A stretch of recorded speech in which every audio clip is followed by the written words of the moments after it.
everyone, this week's video is going to be about when do toddlers typically drop a nap.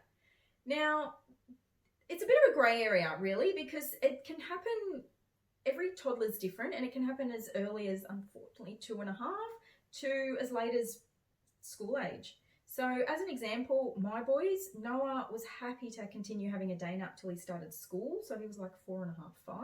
Where Cruz come 2.5, 3, it was an absolute battle. So there, it definitely ranges, but children definitely still need to continue napping till at least 2.5. So that's, I'll put that out there. But after the age of 2.5, things can become challenging.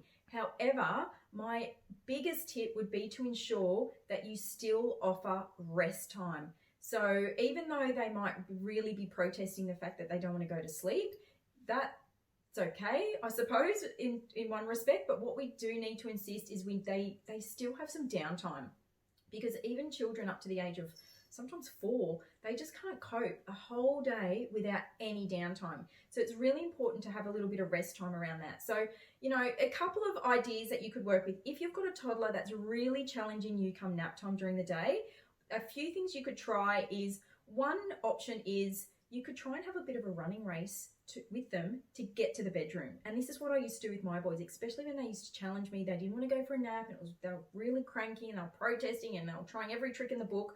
Got to make it fun to begin with to get them into the bedroom. So what I used to do, I used to have a race. So we'd start at one end of the house and race into the bedroom, and then brownie points to me, I'd get them in their room. And that was a positive starting point to get them in the room. Other options is like having a bit of a jumping competition of who, and this is between you, the parent, and them, because it's exciting and it's fun and it's something they don't really do. And that starts the nap off on a positive way, or rest time.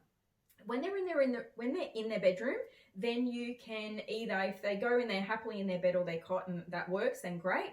But what you could then try, if it doesn't, you could give them some puzzles or some books or some cards to play with. But it's all got to be quiet rest time. I wouldn't expect a child to just lay in their bed and look at the ceiling for an hour. That's just, at that age, it's just not going to happen. So you kind of got to make it a little bit interesting for them, but also implement those rules and boundaries that it is rest time.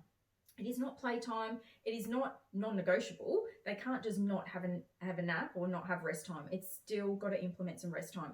So yeah, like I said, implement something for them to be either in their cot or in their bed for them to just play with.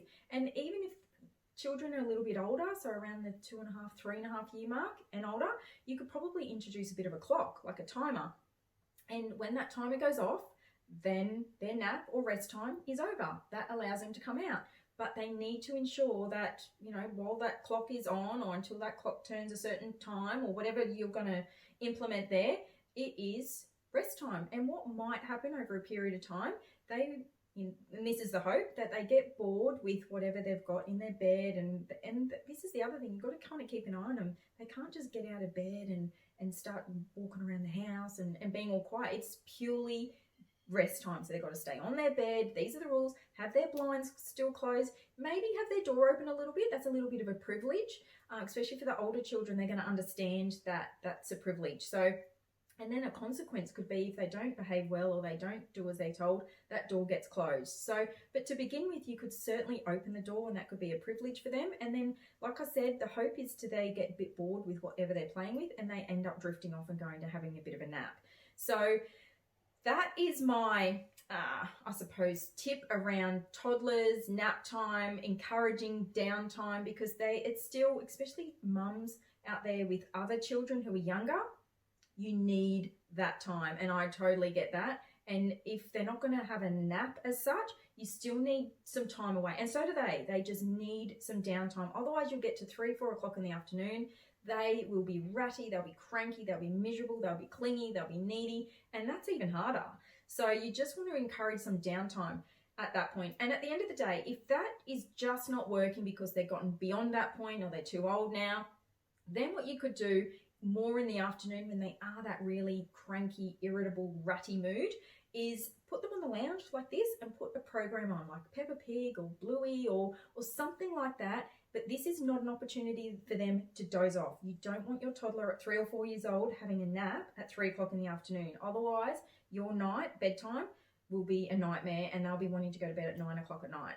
So that is the most important thing. It's probably, I'd encourage 20, 30, 40 minutes on the lounge. Get their pillow, get their little lovey, and even dim the lights a bit, pull the blinds down, but it's not an opportunity to doze off. It's just a little bit of a refresh and a bit of a reboot, and give them a bit of a program to watch so they're just chilling, and hopefully that gets you over the line. They're still going to go to bed at their normal time, but they're going to have a little bit more energy to then not be so grumpy, eat dinner, enjoy a bath, and still go to bed at the normal time. So I hope that helps. I hope it gives you a bit of an overview of how to manage toddler times and nap time, and I'll see you in next week's video.